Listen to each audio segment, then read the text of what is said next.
This is the 1990 Nissan Skyline GT-R Nismo. Now when you think of GT-R Nismo, you might think just of the R35 Nissan GT-R Nismo. But the original GT-R Nismo was in fact released in 1990. And this is a very tidy example of one of those very rare cars. So I'm going to show you around it today. The first thing I'm going to do is show you how to identify a GT-R Nismo compared to a standard GT-R. And the best way to do that is to get under the bonnet and have a look there. So to give you a bit of history, the GT-R Nismo has its own production code, and that's RA, as opposed to the standard GT-R, which has the code AA. Now you'll find this code on the blue plate along with the other information about the car, so let's just zoom in on the blue plate here. So the blue plate has all your details of where the car was made, and obviously what chassis number it is, what engine number, what engine model it is, options it has, and colour code and so on. So if you're looking for a genuine Nismo, the first thing you want to look for is this RA at the end of the model code. So the other numbers you might see here are usually AA for a standard GT-R or ZN for an N1 car. The next thing is that all 560 Nismo cars made were KH2 colour code. And finally, all the Nismo cars are numbered. There's 560 of them, and they're numbered sequentially. And this one here is number 490.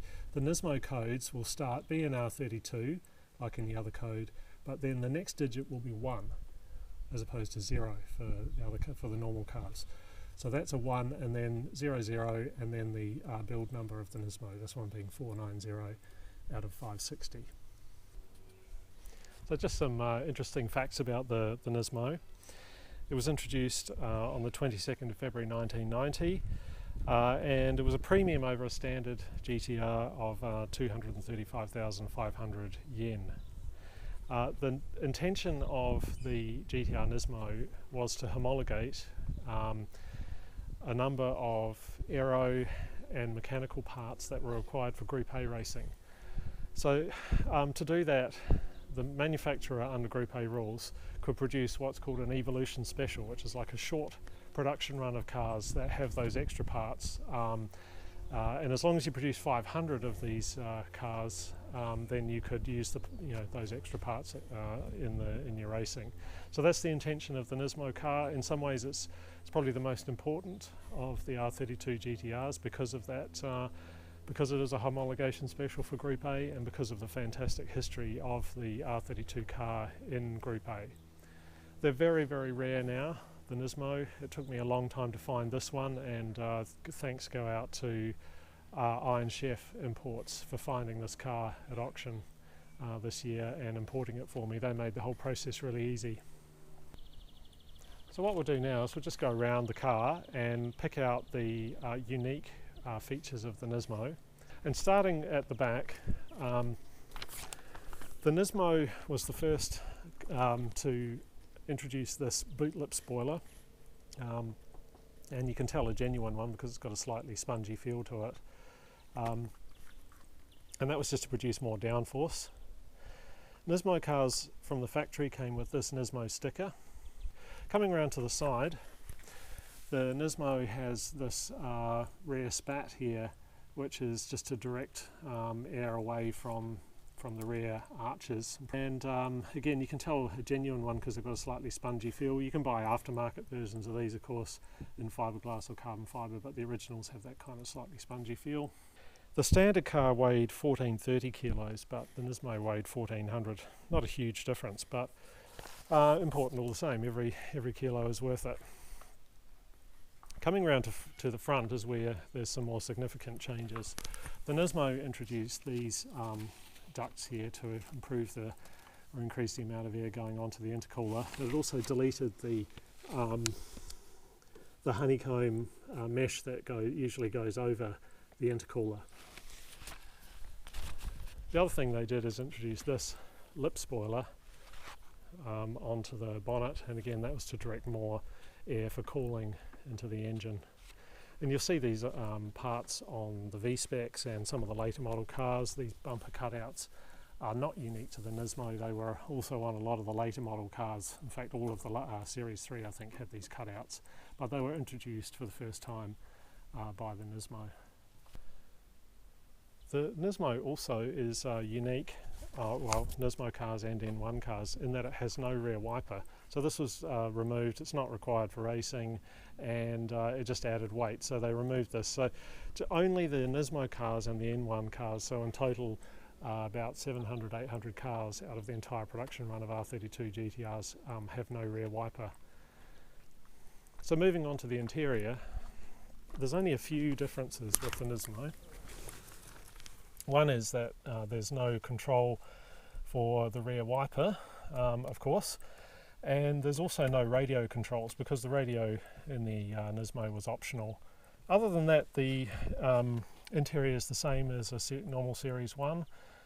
Series 1 of course has the shiny black surround around the gauges instead of being the same material as the dash, and the later model ones have it matching the dash. Yeah, there was a whole parts catalogue for the Nismo, and it included a bunch of extras, optional extras, including this 260k Nismo cluster or speedo. There was also a optional different steering wheel and gear stick, but this car, the only Nismo option it has on the interior is that 260k speedo. And I love the old Nismo logo. I think it looks really cool. So two of the factory Nismo options that this car has is lowering springs. So the car is slightly lower than a normal GT-R, and it looks a lot nicer I think at this height. And this also has the 3-inch catback Nismo exhaust system. Personally, I think the gun grey metallic is the nicest colour for the R32 GT-R, really suits it. And the Nismo with its extra aero parts, those spats, that extra boot lip spoiler, and the adjusted ride height with the Nismo suspension, I think this is the best looking R32 model. So let's jump in and see how she drives.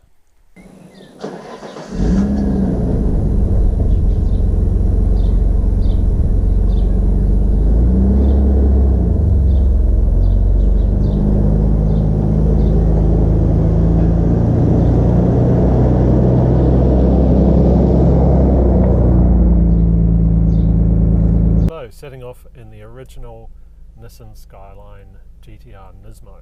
This is exciting. Everything's the same as a normal R32 in here.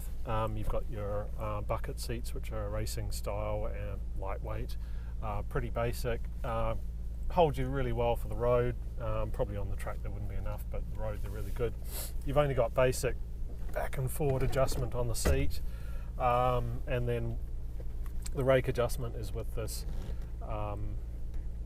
this knob here, which is really stiff with age, so you don't want to adjust that too often. Steering wheel, up and down movement only, no telescoping. Driving position's really nice. I mean, I'm 6'2", and I'm probably at the upper end of what fits comfortably into this. But you know, I've got the steering wheel perhaps a little bit too much in between my knees, but it's a nice driving position. Pedals are all spaced perfectly. Heel and toe is excellent. So let's head off.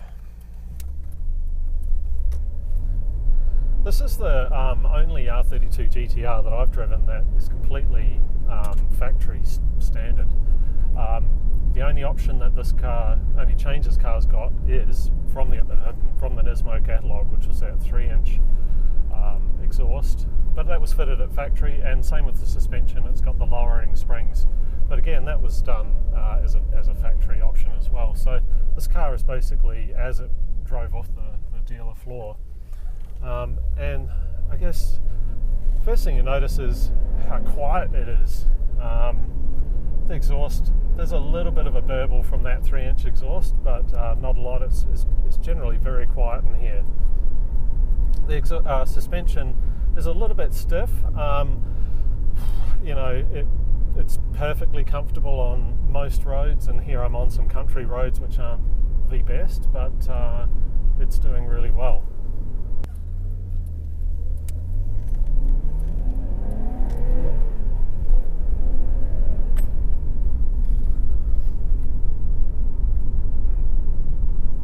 Every time I get in an R32 GT-R, I just think this was such a quantum leap from 1970s and early 80s cars. Even the jump from the R31 Skyline to the R32 was enormous. And you can see how all that research and development went in at Nissan, how they followed the Porsche 959 with its four-wheel steer and four-wheel drive, and you know, they really pulled out every stop to make the best car that they could, and something that could genuinely be considered a supercar for its time.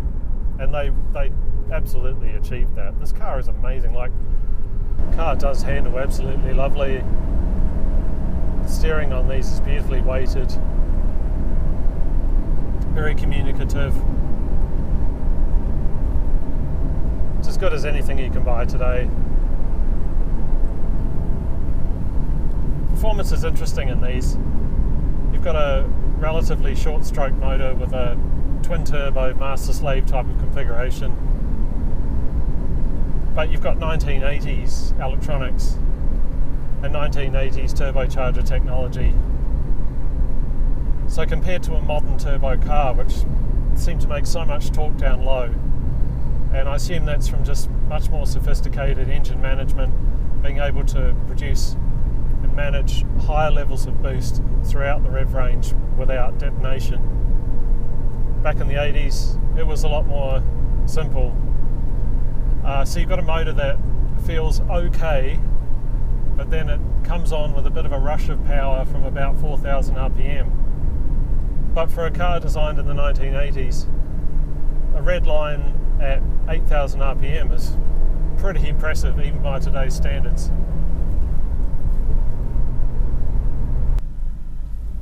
So that high red line and long gearing means you can reach 100 k's in second gear.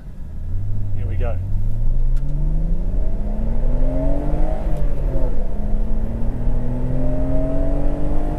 There's 100.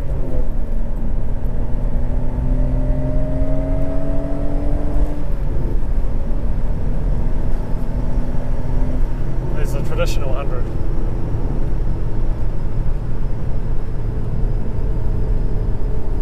Pretty impressive performance, as I say, even by today's standards.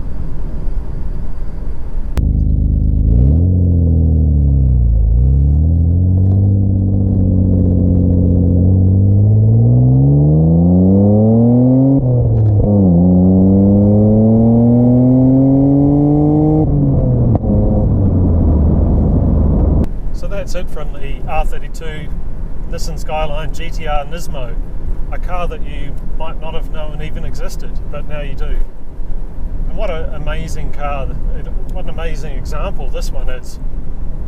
All original, low mileage, feels like it rolled off the production line yesterday, still drives as good as most cars today, and beautiful looking to go with it. My job now, and my privilege, is to look after this car and keep it looking the same in another 20-30 years.